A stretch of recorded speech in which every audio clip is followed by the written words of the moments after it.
Some saints preach in marketplaces. Some die before kings. Some vanish into caves.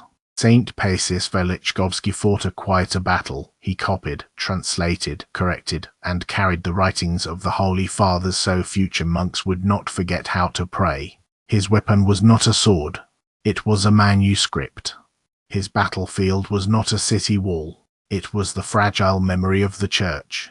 When monastic life had grown weak in many places, Paisius became part of a renewal that would reach Mount Athos, Moldavia, Russia, and eventually Uptina itself.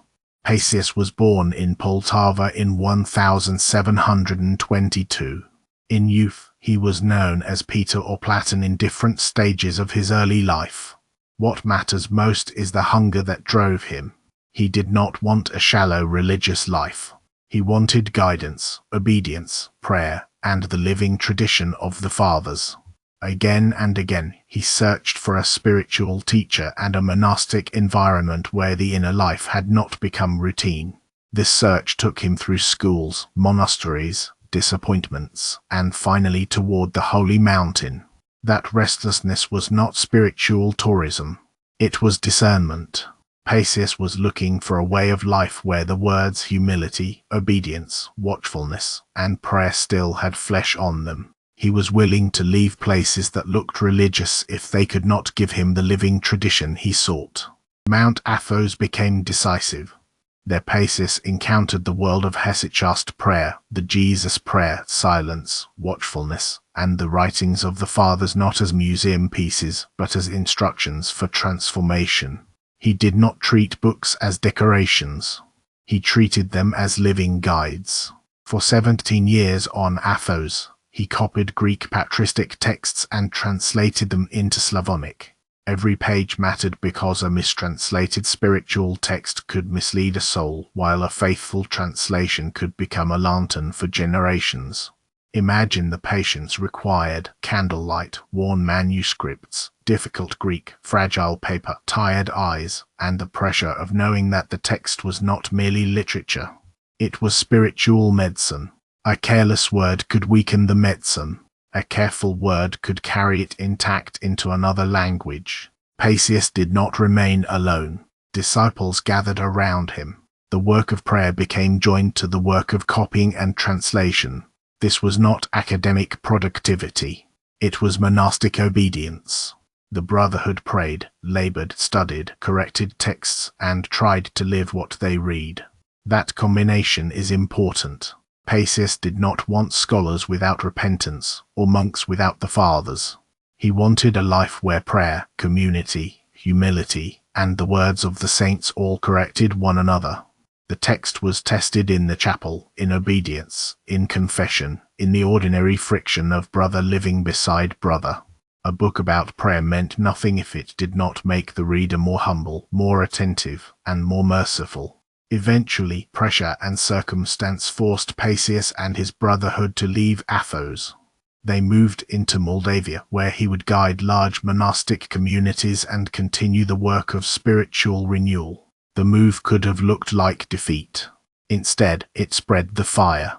What had been gathered on Athos now entered monasteries in Moldavia. The translation table became a mission field. The monastery became a workshop where prayer and books were not separated from daily obedience. This is one of the quiet patterns in saint stories. What looks like displacement can become providence. Paisius did not keep the Athonite treasure locked on the mountain. By leaving, he carried it where another generation could receive it. At Nîmes Monastery, Paisius spent the last 15 years of his life in immense labor.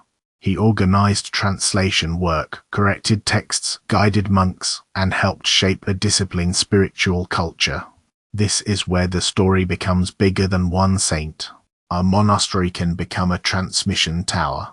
What is prayed in one cell can be copied onto a page. What is copied onto a page can cross borders.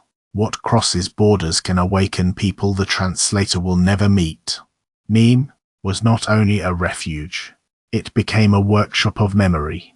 The Fathers spoke Greek, Syriac, and Old Christian languages, but through Paisius and his brotherhood their counsel could enter Slavic prayer, Russian eldership, and the hands of monks and laypeople far beyond Moldavia. The fruit of Paisius' labor was the Slavonic Dobrotolubiae, often described as the Slavonic Philokalia. It gathered texts of spiritual watchfulness, prayer, repentance, and union with God. The point was not information. The point was healing. These texts helped restore the practice of inner prayer in the Slavic Orthodox world. They became part of the spiritual atmosphere that later nourished Russian eldership and monastic renewal. Without this hidden labor of translation, many later stories of Optina and Russian spiritual life would look different. A book can be dangerous when it feeds pride, but a book received with obedience can become a school of repentance. Paisius gave the Slavic world not only pages, but a way to read them. Modern people may not think of editing as holy work, but for Paisius, correction was an act of love. If a word was wrong, a teaching could be blurred. If a sentence was careless, a reader might misunderstand prayer itself. The elder as editor is a powerful image. Humility bent over the page, refusing speed, refusing vanity, serving people who had not yet been born. His holiness was not only in visions or ascetic feats. It was in attention. He loved the truth enough to make the text clear. In a noisy age, that may be one of his sharpest lessons. Not every holy labor is visible. Some of it is exactness. Some of it is patience. Some of it is the refusal to make sacred things sloppy. Paisius reposed in 1794, but his influence did not stay in the grave. His disciples and translations helped renew monastic life across the Orthodox world. In Russia, the Paisian inheritance became one of the roots of the 19th century spiritual revival, including the world of eldership associated with Optina. This is why his story belongs beside Ambrose, Sion, Paisios, and the other elders. He preserved the books that helped preserve the prayer. He fed the future without needing to see it. That is the hidden generosity of tradition. One generation receives, suffers, corrects, and passes on. Another generation, years later, discovers that someone they never met kept the lamp burning for them. Saint Paisius Velichkovsky reminds us that not every great spiritual battle looks dramatic. Sometimes the church is saved from forgetfulness by a monk at a desk, a brotherhood copying pages, an elder correcting one word at a time. The page was never only a page. It was a bridge from the fathers to the wounded soul still searching for prayer. This is the saints' stories of holiness, suffering, courage, and grace. This channel needs your support. Please subscribe. Thank you for watching, and may God bless you.